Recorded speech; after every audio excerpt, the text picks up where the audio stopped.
Sa mga anak ko, mag-aral lang kayo, ipagpatuloy nyo kasi yun lang mabibigay ko bilang ina.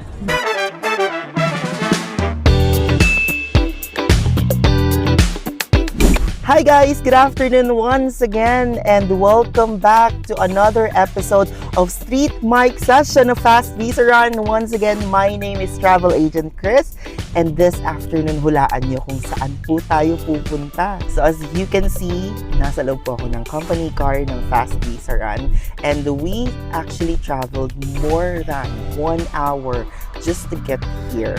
And tignan natin kung sino makakahula sa inyo.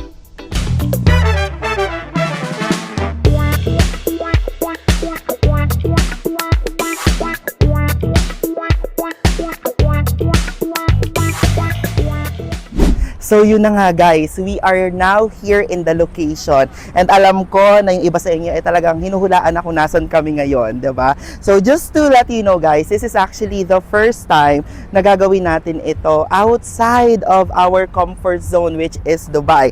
And now, I would like to invite you and to welcome everyone to Madinat Zayed Exhibition here in Abu Dhabi.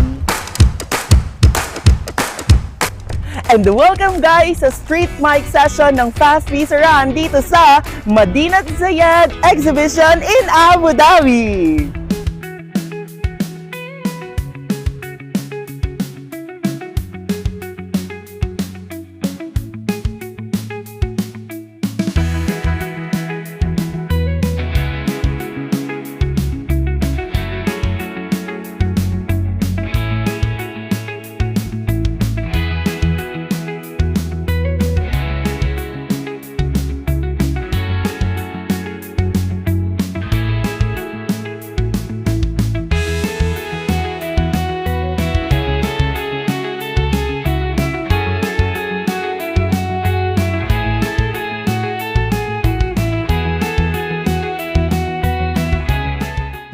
So, hello guys! Good evening once again. Ayan, pagabi na dito sa Madinat Zayed Exhibition. And yan, may kasama tayong isang kabayan ngayon dito from Abu Dhabi.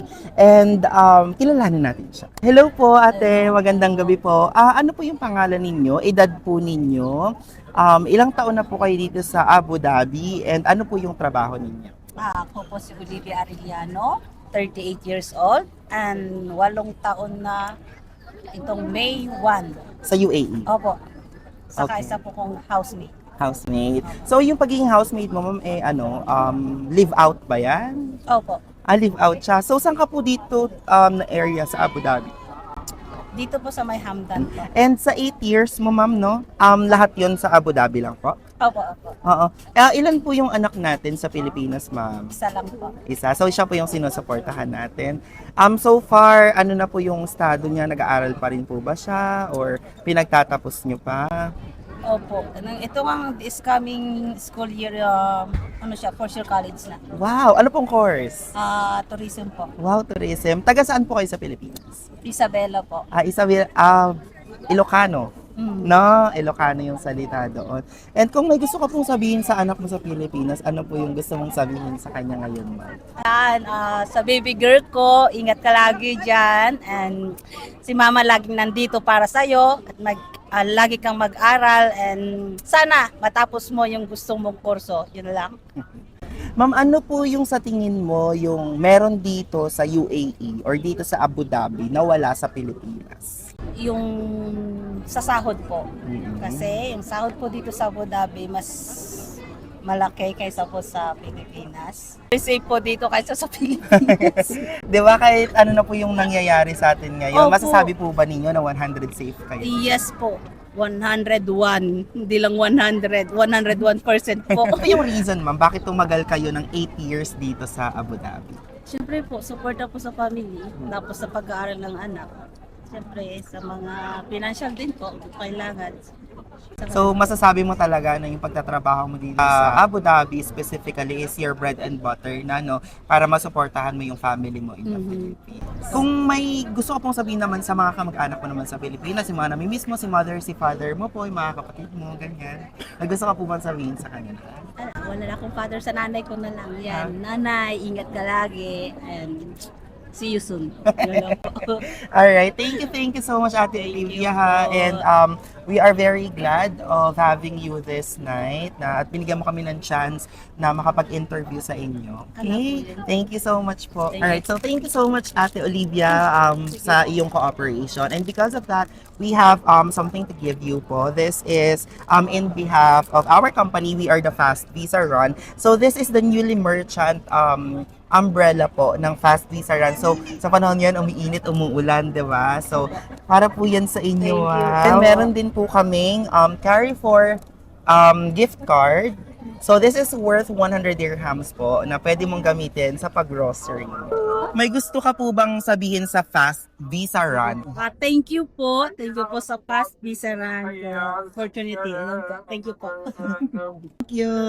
po. Thank you po Ate Olivia ha. Enjoy po. Thank you.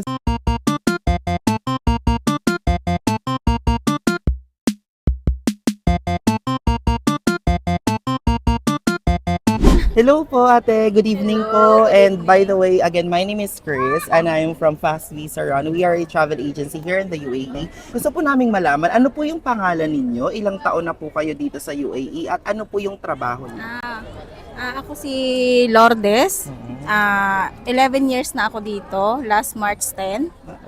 Ang trabaho ko ay sa salon, hairstyling. And then sa 11 years na po na yun ma'am, nagtrabaho ka po talaga sa salon or meron ka pong ibang pinagtrabahuan before? Nung mag-arrive ako dito, yun lang yung, actually nag-try ako na ibang trabaho pero hindi ako pinalad. Yung visa ko is medyo mabagal, so nag-try ulit ako ng iba and then napunta ako sa salon. Wow, sa salon, no? So, pwede po bang magpaayos ng buhok sa inyo? Pwede naman! Sa 11 years na po na yun, ma'am, ano na po sa tingin ninyo yung pinakamalaking achievement nyo sa buhay? So far, wala, ang masasabi kong achievement ko is bilang single mom. So yung mga anak ko, meron akong 2 college ngayon.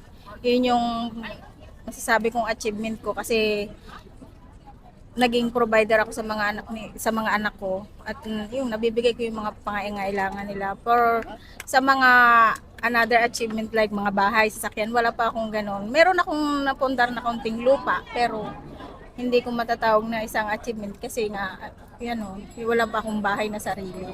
Pero alam niyo po ba ma'am na ang highest achievement talaga ng isang magulang ay yung talagang mapag-aral niya yung mga anak niya. 'Di ba? Kasi education is something that cannot be taken away from you. At the end of the day, walang makakatapat na kahit magkanong amount ng pera sa edukasyon. 'Di ba? So, I believe na yung mga anak mo, if ever mapapanood nila to ngayon, talagang sobrang proud sa'yo. Yun yung pinakamasasabi kong achievement ko na napoprovide ko yung mga pangangailangan ng anak ko, Exactly. mga anak ko. Sa Quezon Province din sila, ma'am. Bali yung mga anak ko is sa Lucena nag-aaral. Sa Lucena. St. Anne. St. Anne sa Lucena. Ano po sa tingin ninyo yung meron dito sa UAE na dahilan kung bakit hanggang 11 years ka ditong nagtratrabaho na wala sa Pilipinas? Number 1 yung salary. Hindi natin makukuha yung salary dito sa Pinas. Kasi sobrang liit ng ino-offer na trabaho, especially kung medyo maedad ka na. Yung parang laging may age limit. Tapos kailangan mo ng maraming requirements na hinihingi sa Pilipinas. Oo nga, no? Kaya- At saka, despite of what's happening right now, ma'am, or sa mga nararanasan natin dito sa United Arab Emirates, sa GCC countries, ano sa tingin mo yung isang bagay na talagang meron dito sa UAE? Number 1 yung safety. Saka yung government nila is talagang napaka-helpful pag humingi ka ng tulong sa labor. Talagang mabilis yung pag-action nila. 'Di ba? Kasi unlike sa ibang bansa, 'di ba? UAE is number 1 din Yes, talaga, kasi kung mag-try ka mag-call sa labor, mga asking sa mga advice or meron ka mga tanong sa kanila, mabilis silang sumagot. And ano naman ma'am, sa 11 years na yon, what do you think is one thing that keeps you working here in the UAE? Yun pa rin, yung mga anak ko, kasi kailangan ko talagang i-provide yung mga needs nila. Tsaka yung family ko, yung mother ko. Alright. Kung may gusto ka pong sabihin sa mga anak mo at saka sa mother mo o sa parents mo, ma'am, ano po yung gusto mong sabihin sa kanila? Sa mga anak ko, mag-aral lang kayo, ipagpatuloy nyo kasi yun lang mabibigay ko bilang ina. Tsaka sa nanay ko, basta keep healthy and long life para mas makasama namin siya ng matagal. Parang naiiyak si ma'am. Natitiriya. When it comes talaga sa usapang pamilya, no? Kasi nga dito sa UAE, talagang masaya, makukuha mo or mabibili mo yung mga gusto mo na hindi mo Yes. kayang bilhin sa Pilipinas. But then again, at the end of the day, there will be realizations. What if, no, kasama ko yung family ko, yung mga anak ko. And nakakalungkot talaga yung ganong klaseng Yes. impact. So thank you so much, ma'am, Well, for the welcome. Thank you. opportunity. Medyo namutan na ako. Yung pinsan ko ba? Siya yung Thank you so family. much. Bala ka ba, ma'am, nakunin yung mga anak mo in the future? Papuntahin sila dito. Siguro, depende sa kanila, sa mga gusto nila. Kasi hindi ko naman sila mapipili yung mga gusto nilang puntahan or yes. gawin after nila. Exactly. Again, ma'am, thank you sa opportunity na makausap kayo namin ngayong gabing ito.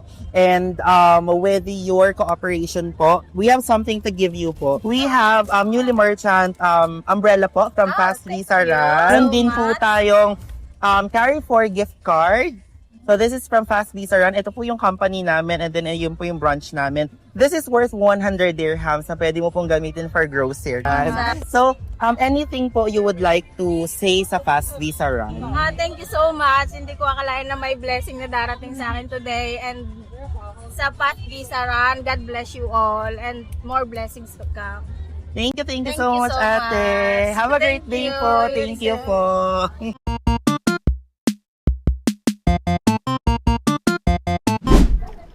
So hello guys, good evening. So medyo lumabas tayo ng parte ng night market. At nandito tayo ngayon sa harapan ng Madinat Zayed Shopping Center. Ayun, para pala siyang park dito. And nakamit tayo ng isang kabayan dito. Ayun, hello kuya, magandang gabi. Hello po. Ano po magandang yung pangalan ninyo? Ilang taon na po kayo dito sa UAE? At ano po yung trabaho ninyo? gabi. Ako pala si Paul. 11 years na dito sa UAE. Isa po akong kusinero. Kusinero sa International Cuisine. Tapos ito, nagpa-part-time lang dito. Pag walang pasok. O saan ka po dito banda na kuya nakatira sa Abu Dhabi? Sa WTC. Sa WTC. Sa 11 years na yun kuya, ano sa tingin mo yung pinakamalaking achievement mo as OFW? Yung nakapasok ako bilang isang kusinero na dating unang punta ko dito, dishwasher. Tapos biglang sunod-sunod na yung swerte. Sa 11 years na yon, nakapagtapos na po ba yung mga anak mo sa Philippines? O ilan po ba yung anak mo sa Pilipinas? Dalawa lang yung anak ko. Ngayon yung bunso ko, nagtatrabaho na ngayon sa barko. Yung panganay ko naman, graduating na next year. Wow! Almost graduate na po yung dalawang anak ninyo, no? Opo. Sa tingin mo kuya, ano yung isang bagay na meron dito sa UAE na wala sa Pilipinas? Siguro yung init, sobrang init. Sobrang aside kuya sa pagiging mainit dito sa UAE, ano po yung isang bagay na meron dito sa UAE na nagstay ka nga ng 11 years dito eh? Ito kasi talagang safe ka talaga, di kagaya sa Pilipinas na ngayon talamak na talaga doon yung masasamang loob o di kaya yung mga droga. Dito kasi talagang takot talaga yung tao. Saka pag gumawa ka talaga ng kasalanan, talagang may aksyon.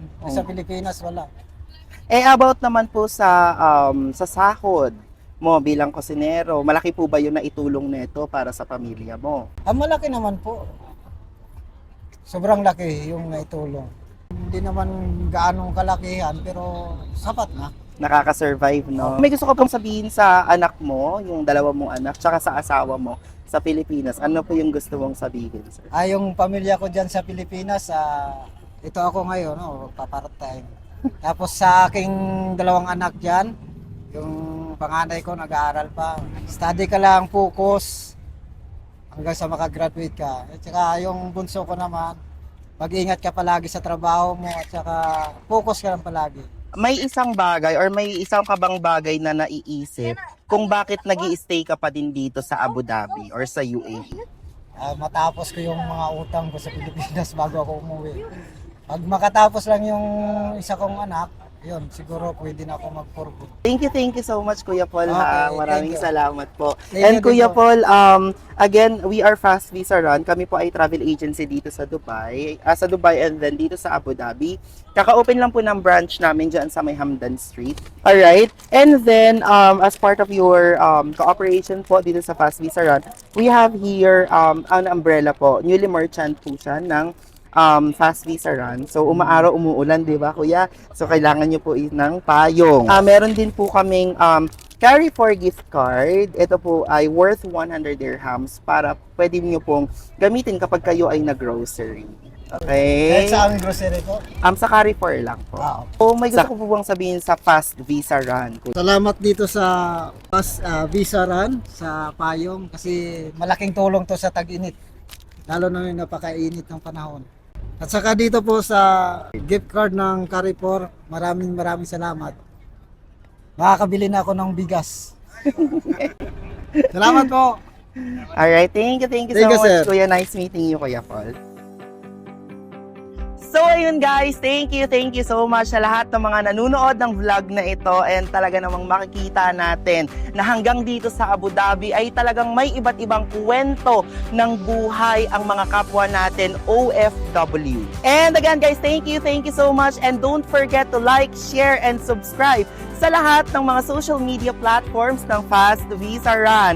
And again, this is your travel agent Chris and this is your Street Mic session here in Abu Dhabi.